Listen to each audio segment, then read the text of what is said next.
13 फेब्रुवारीला सूर्य हे कुंभ राशीमध्ये जात आहेत. कसं जाणार आहे कर्क राशीच्या लोकांसाठी येणारे हे दिवस हे मी तुम्हाला सांगणार आहे. कर्क राशीच्या लोकांनी नक्की सावधगिरी आणि स्वतःची काळजी घेणं हे फार गरजेचं आहे, कारण 8व्या घरामध्ये राशी परिवर्तन होते. 8वं घर हे सहसा चांगलं मानलं जात नाही.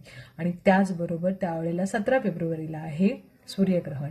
त्याचबरोबर पंचग्रही योग म्हणजे 5 ग्रह इथे एकत्र असणार आहे.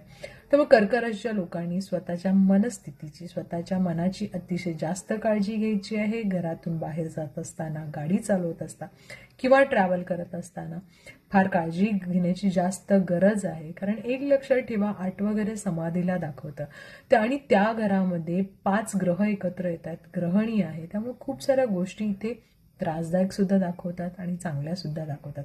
आध्यात्मिक जर तुम्ही असाल, चांगल्या गोष्टी जर करत असाल तर नक्कीच चांगल्या गोष्टी होतील. तुम्ही जास्त जर तुम्हाला वेळ असेल तर नक्कीच देवाचं नामस्मरण करा, स्वतःची काळजी घ्या. स्पेशली वकील जे आहेत, डॉक्टर जे आहेत, त्यांच्यासाठी फार चांगला काळ आहे. पण त्यांना सोडून बाकीचे जे लोक आहेत त्यांच्यासाठी, म्हणजे स्पेशली जर ऑफिसमध्ये तुम्ही काम करताय कॉर्पोरेटमध्ये, तर थोडा गोंधळ होण्याची शक्यता आहे, मतभेद होण्याची शक्यता आहे. काही आरोप तुम्हाला तुमच्यावर लागू शकतात. म्हणजे नॉर्मल जी लोक आहेत, तुम्ही कदाचित काही गोष्टी अशा कराल तर तुमच्यावर ब्लेम येऊ शकतो, तुम्ही तुमच्यावर तुमचं नाव खराब होऊ शकतं, असे सुद्धा योग इथे दाखवलेले जात आहे. त्यामुळे कुठलीही गोष्ट करत असताना अतिशय विचारपूर्वक, शांतपणे, मन शांत ठेवून करा.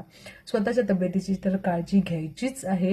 गाडी चालवताना सुद्धा स्वतःची काळजी घ्यायची आहे. शक्यतो मी सांगेन ट्रॅव्हल करूच नका हा महिना. त्याचबरोबर अजून एक मी तुम्हाला सांगेन की खर्च इथे वाढेल. घरामध्ये सुद्धा थोडेसे वाद होतील किंवा घरातला मध्ये कुणाचे तरी तब्येत खराब होऊ शकते, त्यामुळे तिथे खर्च होऊ शकतात किंवा तुमच्या आरोग्यासाठी तुम्हाला फार खर्च करावा लागेल.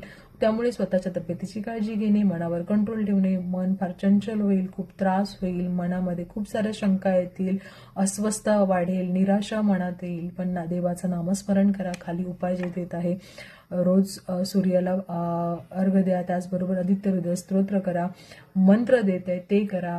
ग्रहणाच्या दुसऱ्या दिवशी तुम्ही गूळ किंवा गहू दान करू शकता. आणि सगळ्यात महत्त्वाचं म्हणजे मेडिटेशन करा, शांत राहा, स्वतःला पॉझिटिव्ह ठेवा, चांगल्याच गोष्टी होतील.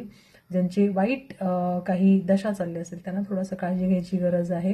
पण ज्यांना शक्यतो सगळ्यांना थोडं काळजी घ्यायची गरज आहे. पण ज्यांच्यासाठी चांगल्या गोष्टी होतील त्यासाठी काही गोष्टी चांगल्या सुद्धा होतील. अचानक धनलाभ सुद्धा इथे दाखवतो. पण उपाय नक्की करा, नक्कीच चांगल्या गोष्टी होतील.